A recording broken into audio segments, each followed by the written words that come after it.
Continuaremos hoy hablando de la forma presidencial y la forma parlamentaria. Dijimos clases anteriores que los sistemas funcionan muy distinto, que en el sistema presidencial hay una clara división de poderes y en el sistema parlamentario esta división de poderes es más difusa o el Ejecutivo surge del Legislativo, y también dijimos que en el sistema presidencial la elección del jefe de Estado y jefe de gobierno es una elección específica, mientras que en el sistema parlamentario el jefe de Estado no tiene una elección popular y el jefe de gobierno tiene una elección muy indirecta, o sea, lo que votan los ciudadanos son los miembros del Parlamento y después los miembros del Parlamento eligen entre sus líderes quién es el jefe de gobierno. Estas son dos diferencias importantes, pero no son las únicas. ¿Por qué? Hay más. Otra de las diferencias es la responsabilidad política. Se dice que el jefe de Estado no es responsable político, no tiene responsabilidad política, porque su responsabilidad es institucional. Si el gobierno inglés algo hace mal, hay que reprochárselo al primer ministro, no a la reina, ¿no? Entonces, el jefe de Estado es un irresponsable político, el jefe de gobierno es el responsable político. El problema será el sistema presidencial, que el jefe de Estado y jefe de gobierno es la misma persona. Entonces esta es otra de las diferencias importantes.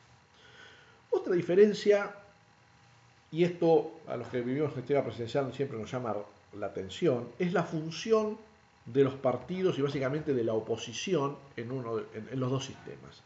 ¿Cuál es la función de la oposición en el sistema presidencial? Vemos el caso argentino. La función de la oposición es controlar al Ejecutivo, controlar al gobierno, controlar que no se exceda, controlar que no viole las normas, denunciar las violaciones, pero en general se dice que la función de la oposición en el sistema presidencial es la oposición constructiva, o sea, acompañar las políticas del gobierno marcando las diferencias o las desviaciones, si eso considera, ¿no? Se entendería disfuncional al sistema presidencial si la función de la oposición se acerca al gobierno. Mientras que en el sistema parlamentario lo curioso es que la oposición tiene una sola función y es destruir al gobierno. Permanentemente está haciendo lo posible porque el gobierno caiga. ¿Por qué? Porque si el gobierno cae, la oposición pasa a ser gobierno.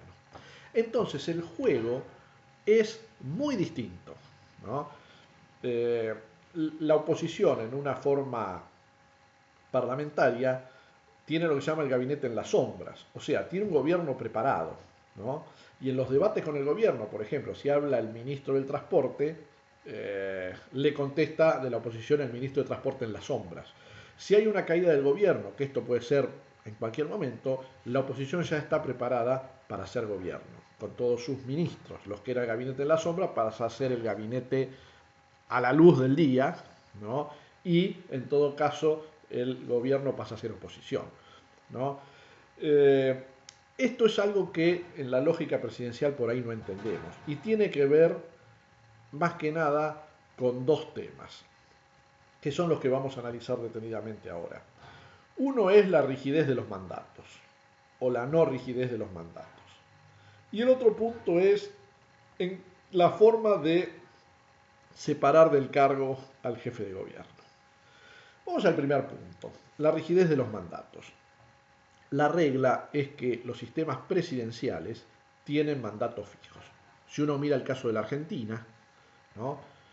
El presidente dura en sus funciones 4 años, los diputados 4 años, los senadores 6 años, los jueces mientras dura su buena conducta, pero está previsto eso en las normas.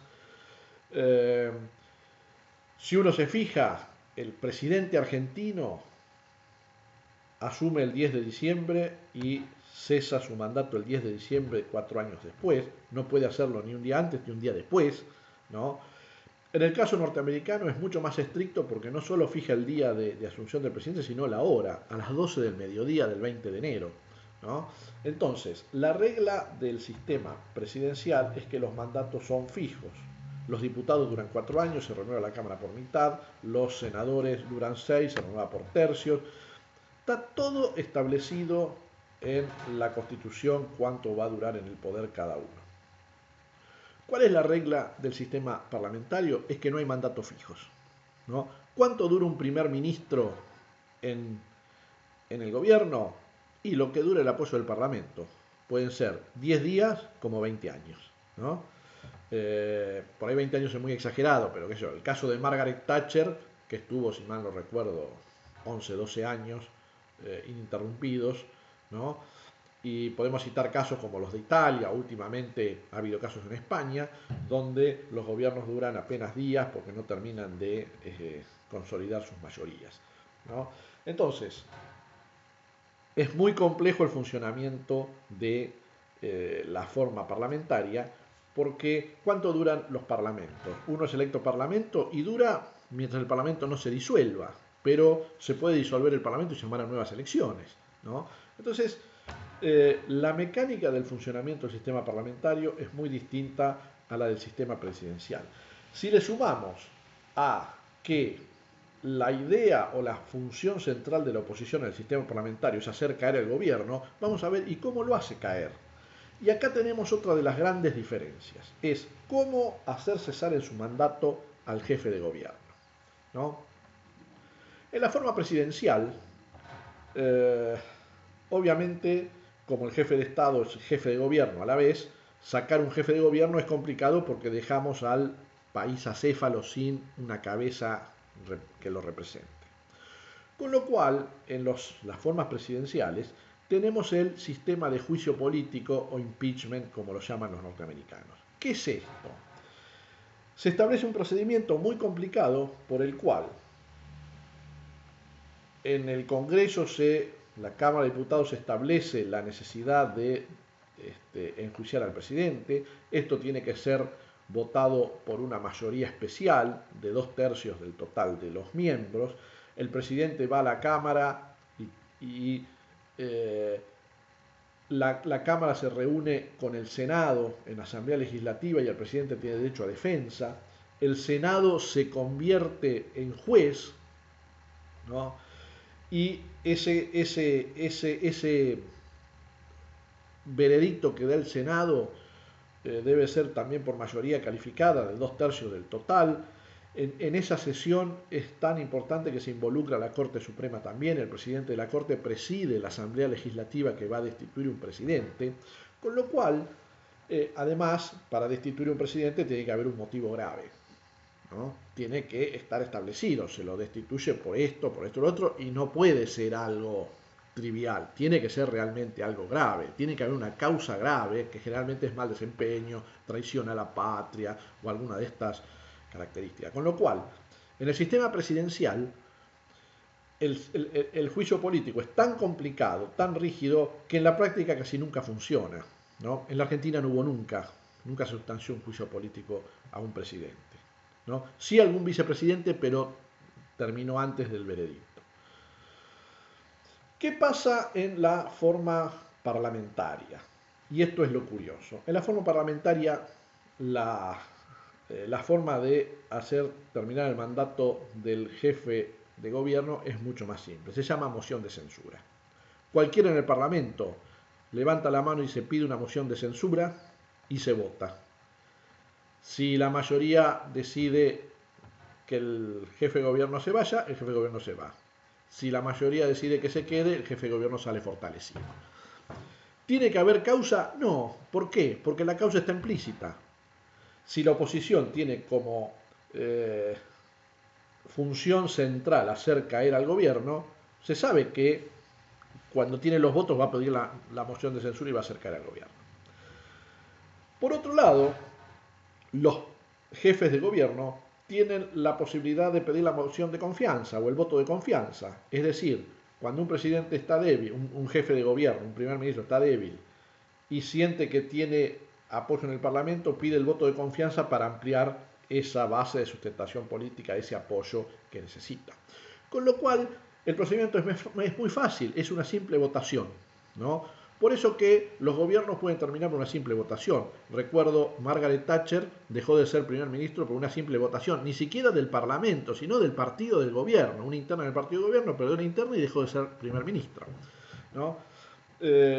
Entonces, esto marca una diferencia fundamental, ¿no?, entre el sistema presidencial y el sistema parlamentario. ¿Por qué?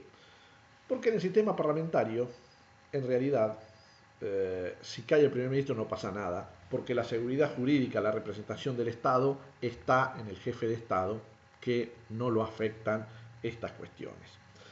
Ahora, uno puede decir, ¿pero es tan fácil? Sí, es fácil, pero no es tan fácil políticamente hacerlo. ¿Por qué? Porque hay que tener mucho cuidado. La oposición, si no tiene los votos suficientes y pide una moción de censura, no solo pierde, sino que va a quedar mal parado y va a salir fortalecido el jefe de gobierno. El jefe de gobierno, si pide una moción de censura, un voto de confianza, perdón, y no lo gana, y prácticamente tiene que renunciar. Así que no es que alegremente cualquiera pide un voto de confianza o una moción de censura, porque es muy complicado si no se tiene asegurado el resultado. Ahora bien, es muy fácil hacer caer un gobierno por un voto de censura, pero es mucho más difícil constituir un nuevo gobierno, sobre todo cuando el sistema establece que hay muchos partidos y formar un gobierno depende de acuerdo de partidos. Esto hace que algunos países hayan limitado la moción de censura o el voto de censura y hayan establecido lo que se llama un voto de censura calificado o un voto de censura positivo. Es decir, se vota, pero para que ese gobierno caiga ya debe estar formado un nuevo gobierno. Porque si no puede pasar lo que pasa en Italia, donde los gobiernos caen por voto de censura, pero nunca se forma nuevo gobierno y eso genera inestabilidad política. Así que es muy distinto el sistema del voto de censura respecto del sistema presidencial donde rige el juicio político o impeachment.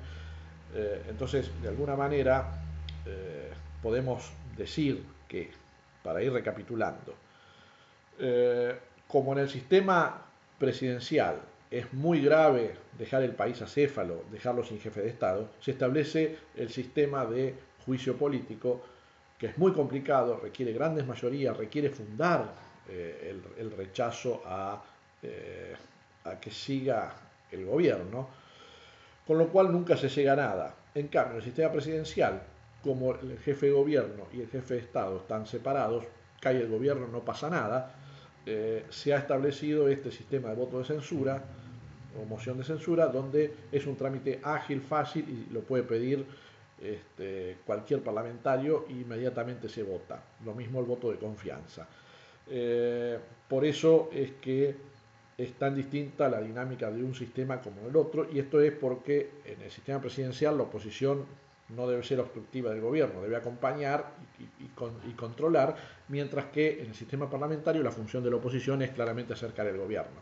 Y está las 24 horas del día pensando cómo acercar el gobierno, y los gobiernos están las 24 horas del día pensando cómo evitar caer en manos de la oposición. Entonces es una dinámica muy distinta. ¿Por qué? Y esto tiene que ver también con lo que dijimos al principio, la diversidad de los mandatos, donde hay mandatos rígidos en el sistema presidencial y mandatos flexibles o no hay mandatos en los sistemas parlamentarios. Así que bueno, muchas gracias y hasta la próxima. No.